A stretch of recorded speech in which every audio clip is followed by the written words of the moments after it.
अरे यार सुनो, ये ब्रेड व्रेड मत खाया करो। क्या हो गया? अरे पतली हो, अच्छी लगती हो। तो इससे क्या हो जाएगा? सुनो सुनो, बताइए। जब नाचे लू ये धनिया मैक्सी में कमर हिलाई के,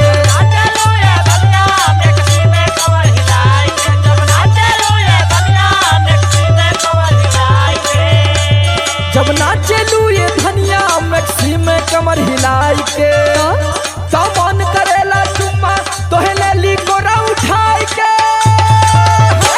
जब नाचे लू ये धनिया मैक्सी में कमर हिलाई के,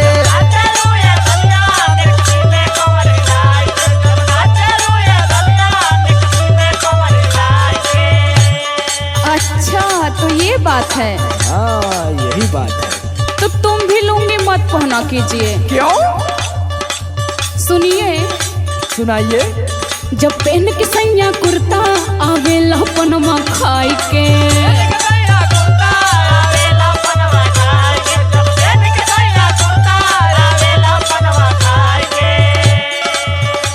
जब पहन के सैया कुर्ता आवेला पनमा खाई के, क्या बात कर रही हो?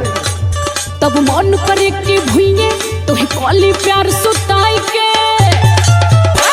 जब पहन के सैया कुर्ता आवेला पनमा खाई के,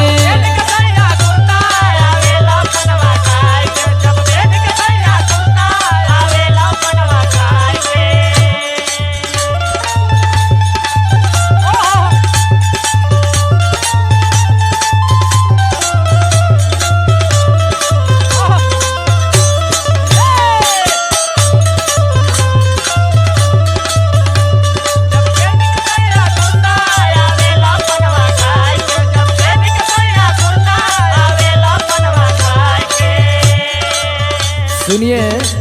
क्या? आप में एक बात थोड़ी है, तो बहुत बात है। अच्छा। पुरुआ के झोंका के सिया में, कम केला चमेली ससिया में। आए हाय, इतना तारीफ मत कीजिए। सच्ची एकदम सत्य वचन है ये।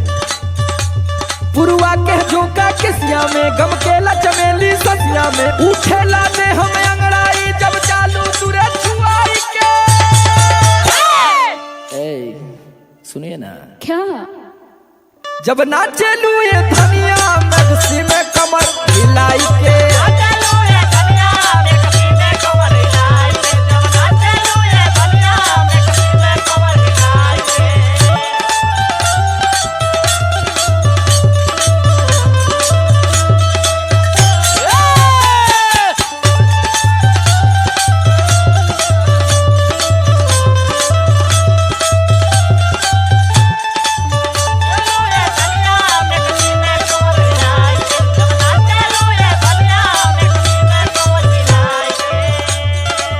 अरे वो सब तो ठीक है, लेकिन आप भी कुछ कम थोड़ी हैं।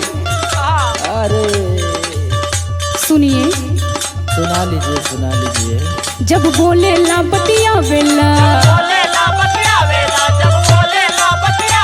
अखियां से तीर चलावेला। जब बोले ला बतिया वेला, अखियां से तीर चलावेला।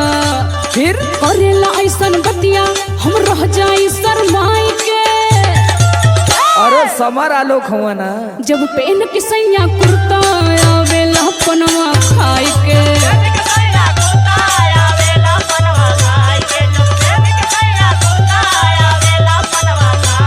जब नाचे लू ये धनिया मैक्सी में कमर हिलाई के, जब पहन के कुर्ता सैया आवेला पनवा खाई के, जब नाचे लू ये धनिया मैक्सी में कमर हिलाई के, जब पहन के सैया कुर्ता आवेला पनवा खाई के, जब नाचे लू ये धनिया मैक्सी में कमर हिलाई के, जब पहन के सैया कुर्ता आवेला पनवा खाई के।